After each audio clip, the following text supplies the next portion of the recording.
Bem-vinda, bem-vindo a Infusões. Que bom ter você aqui. Eu sou Levi Lourenço, sou um apaixonado incondicional por desenvolvimento pessoal e por café.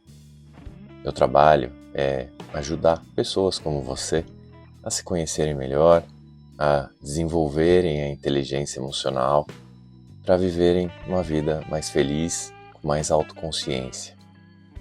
No dicionário, infusão significa mergulhar uma substância em água para extrair dessa substância algum princípio ativo. Aqui, infusão significa a gente mergulhar em informações para extrair de nós o autoconhecimento.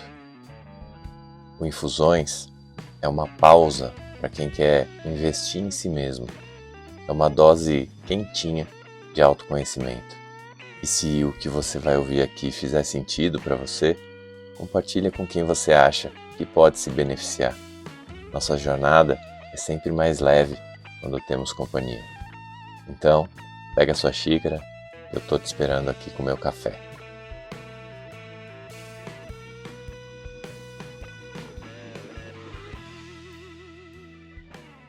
Hoje a nossa conversa é sobre um tema que a maioria nunca parou para pensar, mas que influencia profundamente quem nós somos hoje.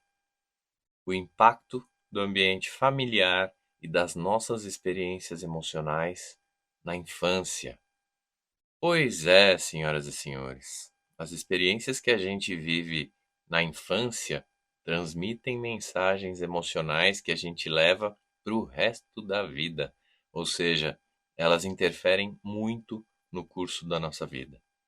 Elas interferem em quem nós somos e no que fazemos. A nossa infância é como um terreno fértil e o ambiente familiar é o solo onde tudo começa a crescer.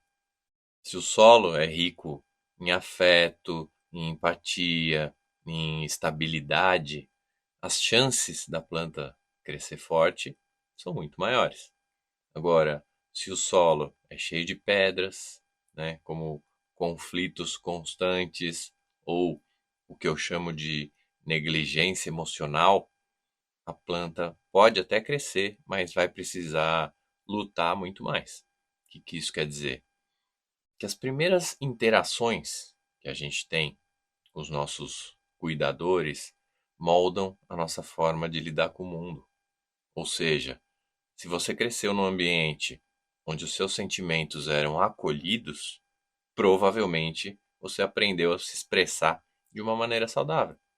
Agora, se você, infelizmente, como a maioria, foi ensinado a engolir o choro, provavelmente hoje você tenha dificuldade de lidar com as suas emoções. A gente aprende tudo isso através do que os nossos pais fizeram e fazem, né? Do que eles disseram e dizem, e também através do modelo que eles oferecem quando eles lidam com os próprios sentimentos, com os sentimentos da vida conjugal.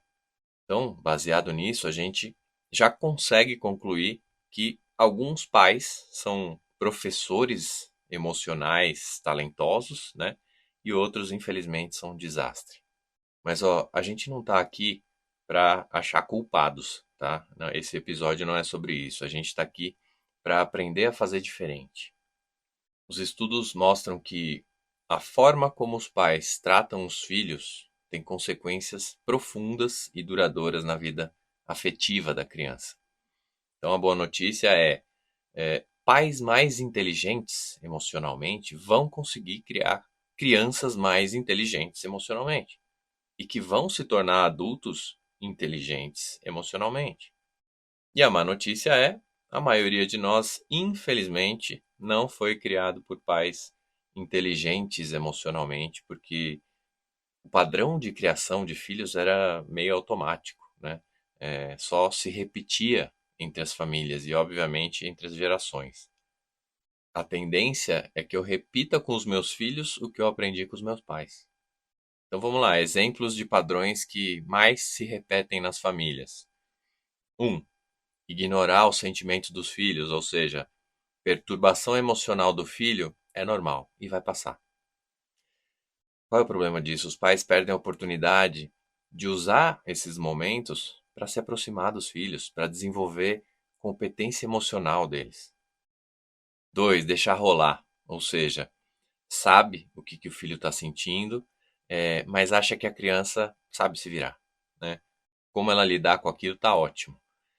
Mais uma oportunidade desperdiçada. E, aliás, é o contrário que acontece, né? Tem pai e mãe que prefere comprar o filho com alguma coisa para resolver o assunto. E 3, ser muito rigoroso, não respeitar o que a criança sente.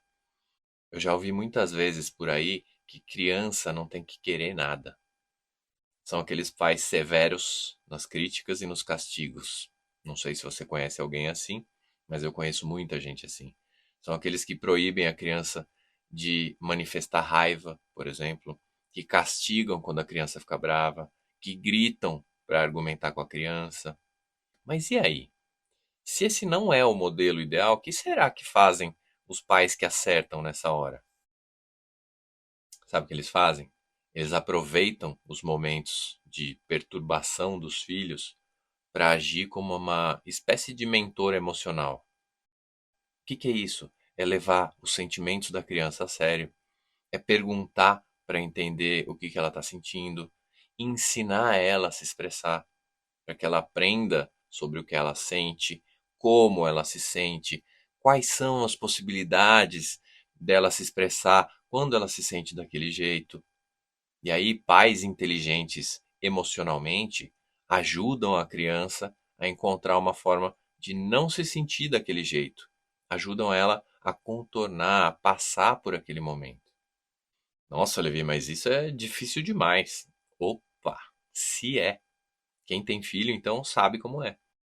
Difícil sim e raro, porque, como eu falei, a maioria de nós não foi criada com inteligência emocional.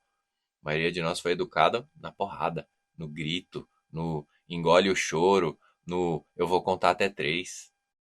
E aí, hoje, quando a gente questiona esses padrões, a gente ouve coisas do tipo: isso é frescura, eu apanhei e tô vivo. Pois é, por isso que tá cheio de adulto lascado, deprimido, ansioso, sozinho, doente e por aí vai. A gente simplesmente não aprendeu a reconhecer as nossas emoções, a controlar, canalizar os sentimentos, a ter empatia, a lidar com os sentimentos que afloram nos relacionamentos. Isso é inteligência emocional. E é difícil, mas é totalmente possível. Inteligência emocional é como aprender qualquer coisa na vida. Exige investimento de tempo, exige atenção, energia, tem que querer muito. Então, se você é pai, se você é mãe, ou se você convive com crianças, lembra que elas aprendem mais com o que elas veem do que com o que elas ouvem. De novo, as crianças aprendem mais com o que elas veem do que com o que elas ouvem. Você é um espelho para ela. Ela vai aprender a repetir, sim, tudo o que você fizer com ela e com os outros. Então, mostra para a criança como ela pode resolver conflitos de forma respeitosa. Valida os sentimentos dela, demonstra empatia. E ó, nesse caso, mais do que em qualquer outro, não funciona o faça o que eu digo, mas não faça o que eu faço. Você só consegue ensinar uma criança através do exemplo. E mesmo que você perceba que você carrega esses padrões disfuncionais aí, tem muitos caminhos possíveis para você reeducar suas emoções. Esse podcast, inclusive, nasceu para isso. Para a gente se entender melhor, para a gente entender melhor esse mundo complexo das emoções e os caminhos para você usar essas emoções com inteligência, para você ter uma vida mais feliz. Sabe o que funciona? Além disso, terapia. Sabe o que mais? Qualquer outra prática de autoconhecimento.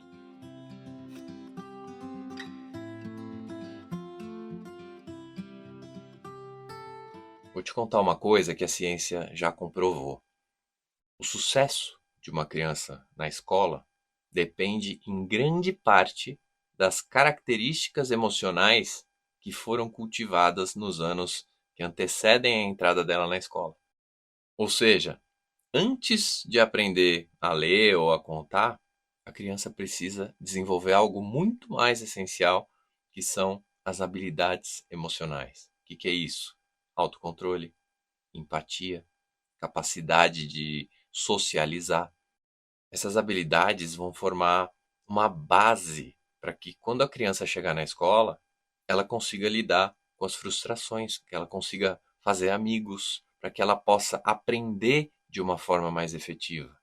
E isso precisa começar antes da criança ir para a escola, até para que isso continue se desenvolvendo durante toda essa jornada da criança na escola. E é em casa que se forma esse alicerce. Que louco, né? A primeira coisa que a criança precisa aprender é sobre emoções. Primeiro a inteligência emocional, depois a inteligência intelectual. Crianças que aprendem a nomear, a entender as suas emoções desde cedo, elas têm muito mais facilidade para se adaptar. Agora, aquelas crianças que não desenvolvem essas habilidades, provavelmente vão enfrentar dificuldades. A criança saber ler, saber identificar letras, saber contar, ter capacidades precoces, não determina que ela vai ter sucesso na escola. O que influencia ela ter sucesso é justamente ela apresentar esses elementos de inteligência emocional desenvolvido. Demonstrar como? Demonstrar autoconfiança, mostrar interesse pelas coisas, saber frear alguns impulsos, saber esperar a vez dela, saber seguir orientações, saber procurar ajuda, saber expressar necessidades quando ela está junto com outras crianças. E o que os estudos mostram é que as crianças que vão mal na escola não demonstram esses elementos de inteligência emocional. Então, como é que a gente pode, de uma maneira simples, começar a desenvolver essas habilidades na criança? Por exemplo, ensinando ela a reconhecer e nomear as emoções. Se ela está frustrada porque ela não conseguiu alguma coisa que ela queria, você pode prestar atenção nisso e falar para ela: ó, eu sei que você está frustrado. Ou você está frustrado por causa disso que aconteceu. Ou eu pergunto: você está frustrado por causa disso que aconteceu? Você quer ajuda para resolver isso? Esse tipo de conversa ajuda a criança a construir um vocabulário emocional. Parece simples, né? Bobo até, mas é impressionante a diferença de como as coisas se desenrolam com uma criança que sabe expressar o que sente. E eu vejo muito isso aqui em casa.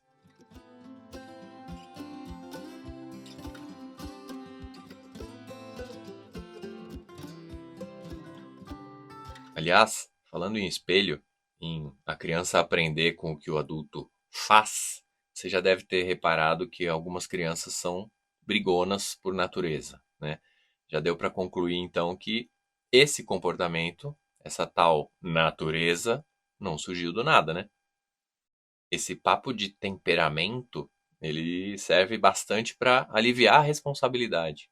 Na maioria absoluta das vezes, esses comportamentos da criança são resultado de um ambiente hostil.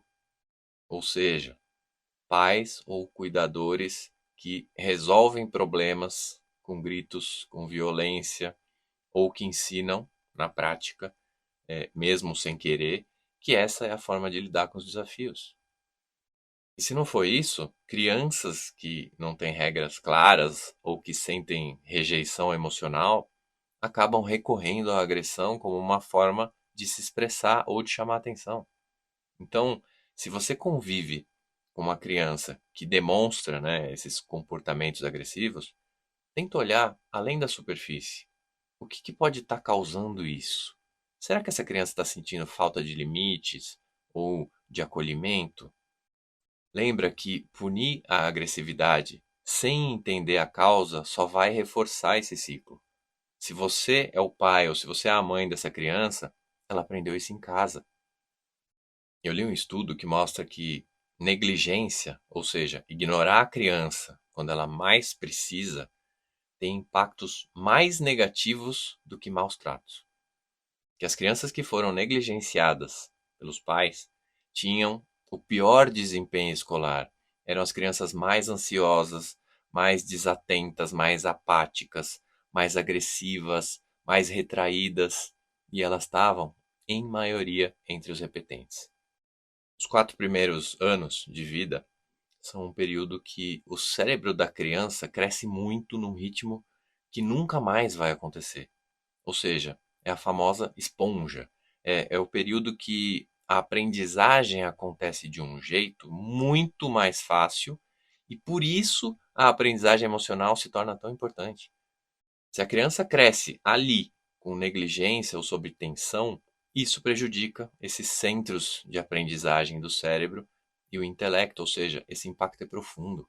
Crianças que cresceram em lares marcados por maus tratos, elas não só sofrem emocionalmente, como elas também têm dificuldade de desenvolver essa habilidade emocional que vale ouro. E essa habilidade emocional se chama empatia. E isso acontece porque, para sobreviver num ambiente hostil, a criança aprende a ignorar tanto as próprias emoções quanto as emoções dos outros. Esse tipo de experiência não afeta só a forma como essas crianças se relacionam. Elas podem causar mudanças neurológicas, ou seja, aquelas áreas do cérebro responsáveis pela empatia, pela regulação emocional, podem ser prejudicadas. As crianças se tornam incapazes de sentir empatia, porque neurologicamente elas não têm um caminho ali para ela fazer diferente. Então, a agressividade é um comportamento aprendido, que quase sempre é passado de geração para geração. Adultos que foram criados com agressividade, ou seja, que tiveram pais que disciplinaram de forma agressiva, severa, quando eles crescem, eles se tornam pais que repetem esse padrão. Isso é uma regra? Não, mas quase sempre. A maioria só repete o padrão porque foi assim que aprendeu. Eu mesmo sou um exemplo de que é possível quebrar esse padrão aprendido. Eu investi muito em desenvolvimento, em autoconhecimento, para não repetir os mesmos erros que os meus pais cometeram comigo. Eu sempre digo que, já que todo mundo erra, se for para eu cometer erros na criação do meu filho, que eu cometa novos erros e não repita os erros que cometeram comigo. E esse padrão vale para todo mundo. Se você não fizer nenhum esforço, ele predomina.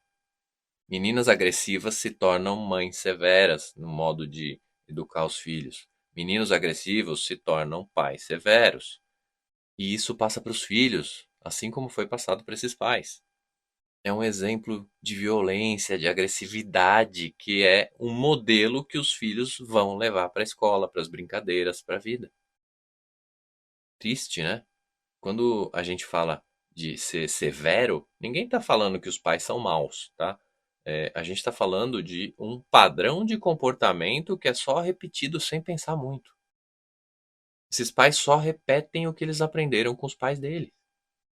E esses são justamente aqueles pais que insistem que apanharam e estão vivos, que criança não tem que querer, entre outras frases pesadas que a gente ouve por aí. Crianças tratam outras crianças como elas próprias são tratadas. Crianças maltratadas não se preocupam com os amiguinhos, não perguntam se está tudo bem, se machucou, porque a empatia não foi desenvolvida. Crianças maltratadas têm mais problema de aprendizagem, são mais agressivas, são mais rejeitadas por outras crianças, têm mais inclinação à depressão, e quando elas forem adultas, elas vão ter mais chances de serem agressivas e de terem problemas com isso. Então, se você passou por experiências difíceis na infância, saiba o seguinte: é possível reverter muito desses impactos. Como eu sempre sugiro aqui, muitas práticas ajudam. Se você quiser exercitar sua empatia, por exemplo, meditação, terapia, trabalho voluntário, essas são excelentes formas, excelentes caminhos para você começar a reconstruir essa capacidade de você se conectar emocionalmente com os outros.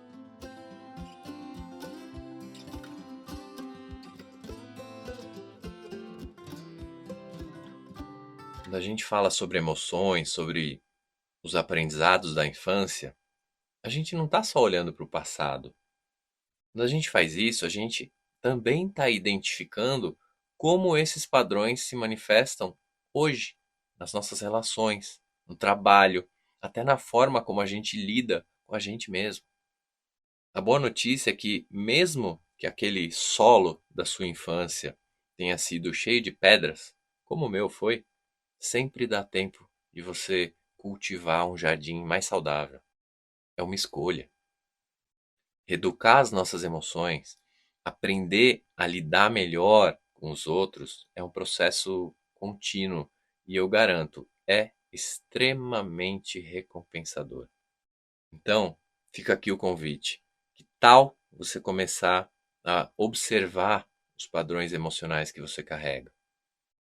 Será que algum desses padrões precisa de um novo olhar? Um abraço e até a próxima.